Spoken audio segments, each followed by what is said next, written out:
भारत के एक छोटे से गांव पीपलपुर में, जहां कभी हरियाली की चादर बिछी रहती थी, वहां अब धूल के गुबार उड़ने लगे थे। वक्त बदल गया था, मौसम भी।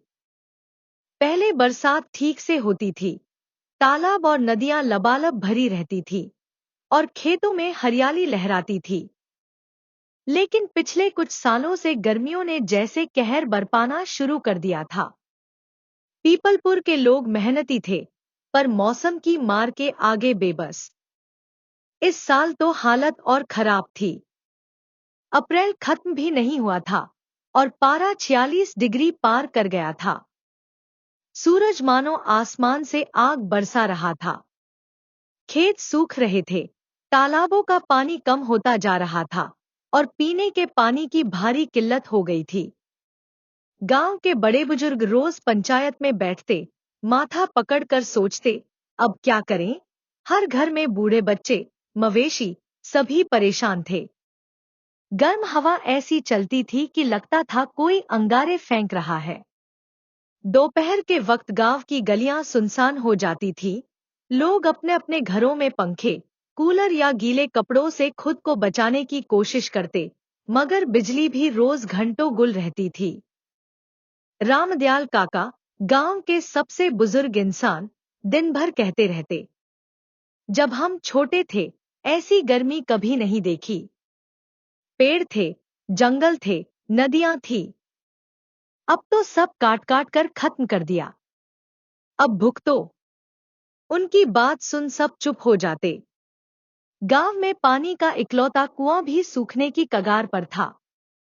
हैंडपंप से पानी निकलना बंद हो गया था। बच्चे स्कूल में बेहोश हो रहे थे। पशुओं के लिए चारा सूख चुका था। गांव के प्रधान सुरेश यादव ने आपात बैठक बुलाई।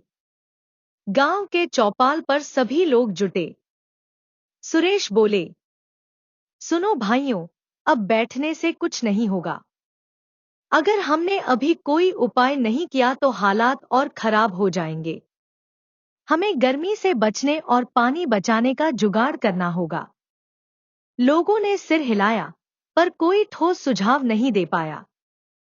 तभी गांव का नौजवान विनोद, जो शहर में पढ़ाई करता था, छुट्टी में घर आया हुआ था, बोला, सुनिए, हमें पुराने तरीके फिर से अपनाने होंगे। हमारे दादाजी कहते थे, छायादार पेड़ गांव की जान होते हैं। जल स्रोतों की सफाई जरूरी है। हमें सबको मिलकर तालाब, कुआं और आसपास के नाले साफ करने होंगे। पानी की एक एक बूंद बचानी होगी। कुछ लोग हंसे, बोले, अरे पेड़ लगाने में सालों लगते हैं। हमें तो अभी राहत चाहिए। विनोद ने शांत स्वर में जवाब दिया, राहत रातों रात नहीं मिलती, पर अगर अभी शुरू नहीं किया तो भविष्य अंधकारमय है। हम सभी को मिलकर मेहनत करनी होगी। प्रधान ने विनोद की बातों का समर्थन किया। तय हुआ कि अगली सुबह से पूरा गांव मिलकर पानी बचाने के जुगाड़ पर काम करेगा। कुछ लोग शंका में थे, कुछ उत्साहित। मगर अब गांव में बदलाव की शुरुआत हो चुकी थी। गर्मी बढ़ती जा रही थी, पर साथ ही उम्मीद की किरण भी।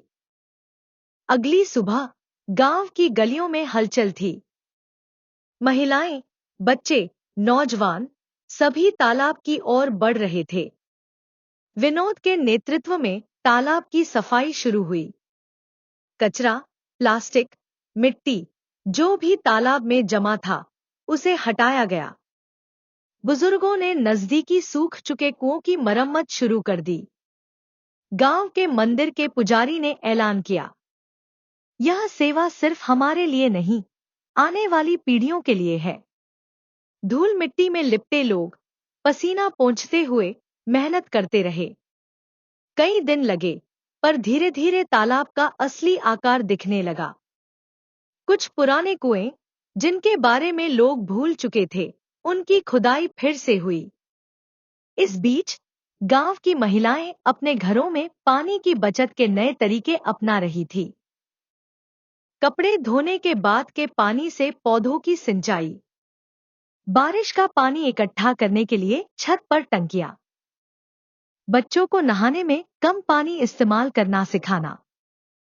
विनोद ने गांव में पेड़ लगाओ, छांव पाओ अभियान शुरू किया। उसने गांव के स्कूल के बच्चों को समझाया कि हर प्लांटेड पेड़ भविष्य में गर्मी से बचाव करेगा। आम, नीम, पीपल, जो भी पौधे मिल सके लगाए गए। कई लोग बोले, इन पेड़ों को बड़े होने में वक्त लगेगा, अभी के लिए कोई जुगाड़ बताओ। विनोद ने जवाब दिया, जुगाड़ सिर्फ मशीनों से नहीं होते, सोच बदलनी होगी। पुराने घरों की दीवारें मोटी होती थी, मिट्टी की खपरेल से ठंडक रहती थी।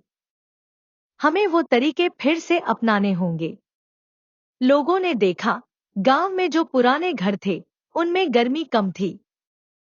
नए सीमेंट के मकानों में भट्ठी जैसी तपिश थी। विनोद ने सुझाव दिया, छतों पर सफेद पेंट कराएं, खिड़कियों पर जूट की टाट लगाएं, आंगन में तुलसी, मनी प्लांट जैसे पौधे लगाएं। धीरे धीरे बदलाव दिखने लगा। स्कूल में बच्चों के लिए पेड़ की छांव में पढ़ाई शुरू हुई। कुएं में थोड़ा थोड़ा पानी आने लगा। तालाब की सफाई से बारिश का पानी रुकने लगा। पर गर्मी कम नहीं हो रही थी।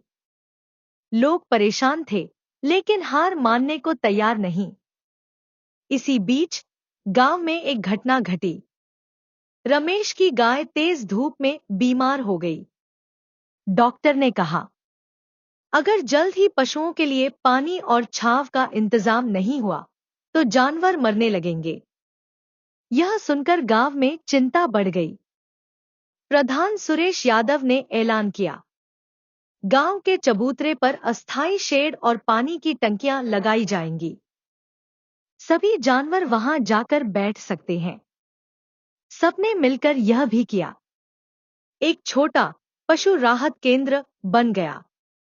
गांव के बच्चों ने भी वहां पानी भरने में मदद की। सिर्फ इंसान ही नहीं, पशुओं के लिए भी जुगाड़ जरूरी था, ये अब गांव समझने लगा था।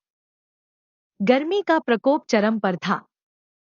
पारा 48 डिग्री छूने को था। पर गांव वालों ने हार नहीं मानी। एक दिन अचानक बादल घिरे, आंधी चली, फिर तेज बारिश शुरू हो गई। लोग तालाब की ओर दौड़े।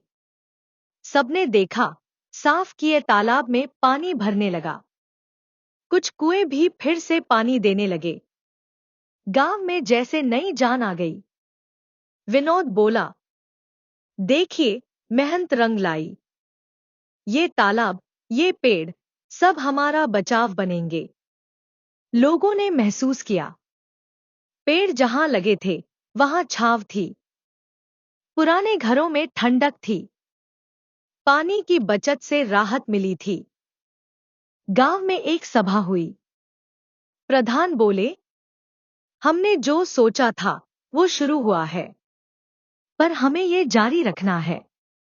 सिर्फ गर्मी से बचने का जुगाड़ नहीं, हमें प्रकृति का सम्मान भी करना है। लोगों ने प्रण लिया, हर साल पेड़ लगेंगे। जल स्रोतों की सफाई नियमित होगी। बिजली और पानी की फिजूल खर्ची नहीं करेंगे। मिट्टी के घरों और पुराने उपायों को अपनाएंगे। विनोद मुस्कराया। गांव बदल रहा था। आज जहां आग जैसी गर्मी थी, वहीं लोगों की एकजुटता, मेहनत और समझदारी ने गांव को बचा लिया। कहानी हमें सिखाती है, जब इंसान प्रकृति का साथ छोड़ देता है, तब समस्याएं आती हैं। पर जब हम साथ मिलकर उपाय करते हैं, तो गर्मी, सूखा और दूसरी मुश्किलें भी हार जाती हैं।